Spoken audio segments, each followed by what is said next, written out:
Hi everyone, welcome back to my channel. Thank you guys so much for joining me on today's video.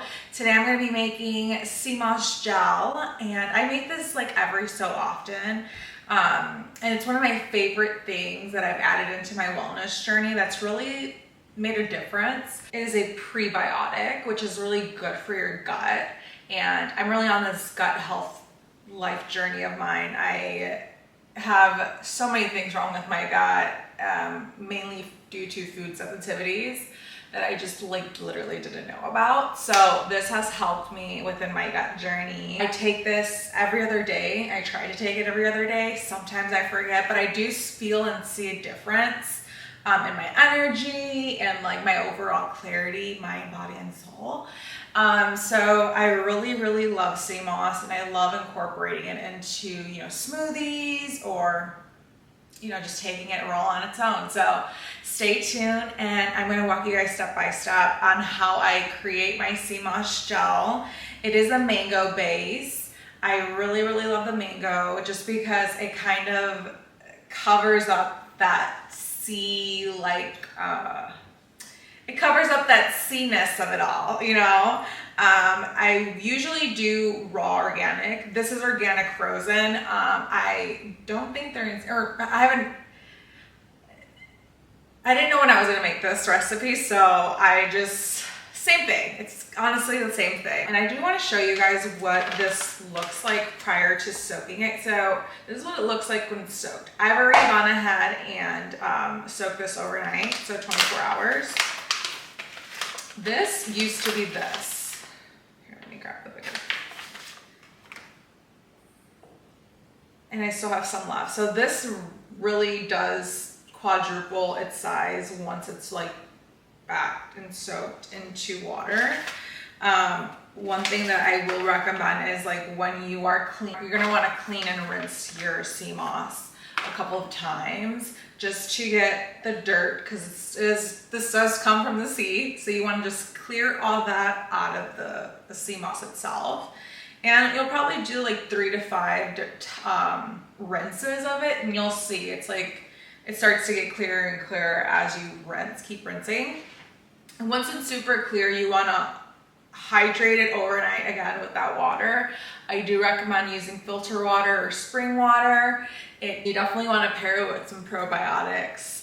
There is a powder that the man suggested when I went to go purchase this, it's essentially the probiotics of it all, so it kind of balances each other out. So I might go get that next time, so I'll let you guys know what that tastes like, and maybe I can do an updated video on incorporating that probiotics. I will also list all the things we're gonna be using today and the whole recipe actually, so no need to write anything down. It's gonna be down in the description. This has been stored overnight, like I said before, in spring/filtered water, and that's what you're gonna wanna do for this recipe as well. I don't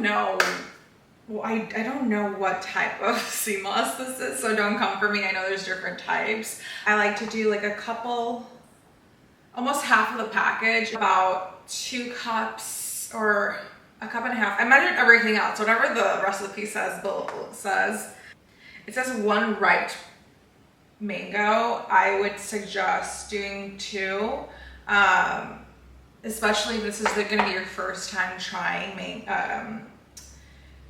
sea moss.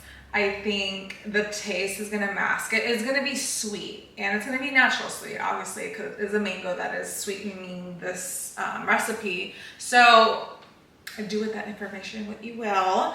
I personally like maybe like a mango and a half to 2 mangoes, just because I really don't want to taste this.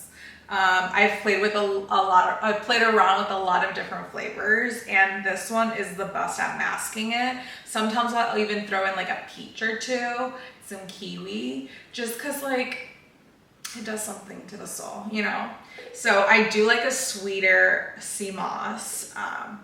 This is just my preference. So awesome. I like to incorporate saffron into my recipe. I love how nutrient dense the saffron is, so incorporating into this already superfood type of recipe I love the added benefits. So you don't need to add saffron. I just personally love adding saffron. Yeah, so let's get started. I don't cut the actual sea moss. I kind of just throw everything in there. And I do like using the NutriBullet. I do have a Ninja blender, but I just love how fine and like it really does make it very creamy for the gel, because this is going to turn into a gel essentially. And I love how the NutriBullet kind of blends everything together personally. But if you do have like a blender, if you have a blender, that's totally cool too. Like I love that for you. But I just personally think the way the NutriBullet kind of blends everything is perfection. Next, we're just gonna add those frozen mangoes. And I'm just gonna put half of this into the blender. I just like to under add first. Like if I need it, I'll add it. I just like it to be very gel-like, so you don't want to add too much water. But you'll kind of get the hang of it, or you'll get the idea of what I'm talking about once you're actually blending this.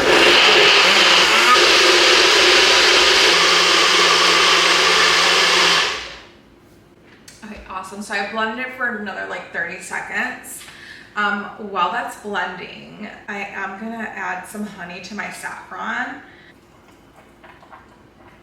And you're just gonna mix it like so. I think this is pretty good for my liking. Awesome, so next I'll just pop this open. Next, I'll just add that saffron and honey mix into the smoothie, what it looks. I'm gonna go ahead and blend this again.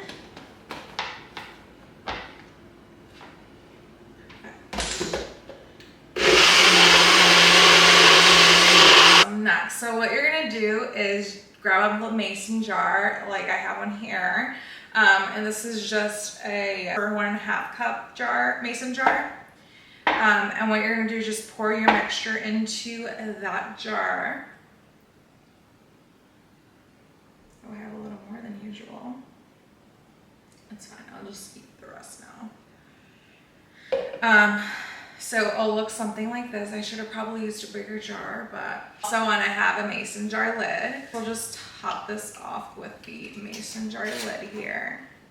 Awesome, so I just put the remainder of the actual sea moss into a smaller jar just because I didn't realize how much this would make. This made a little more than I anticipated. So this is good for about a month. I don't recommend eating this past then. You can also freeze this though, and it'll last a little longer than that. Let's go ahead and taste the actual sea moss. I like, that was a good amount. So let's go ahead and let me taste it. Yeah, it's good. I mean, I can still taste the fishes, you know. It is a little more waterier than I usually like, but I feel like once it's in the refrigerator, I'll kind of like, I don't know if this could absorb any more water, but hopefully it still is that gel-like consistency that we really love. But yeah, that is pretty much it. Super simple recipe, perfect tool to incorporate in your overall wellness journey. And then there you have it. I've made my sea moss for the next 2 to 3 weeks. I highly recommend making this a recipe for you and your family. It's one of the best things that I added into my wellness journey. So thank you guys so much for tuning in on today's video. And don't forget to like, subscribe, and share this video. With that being said, I'll see you guys in the next video. Bye.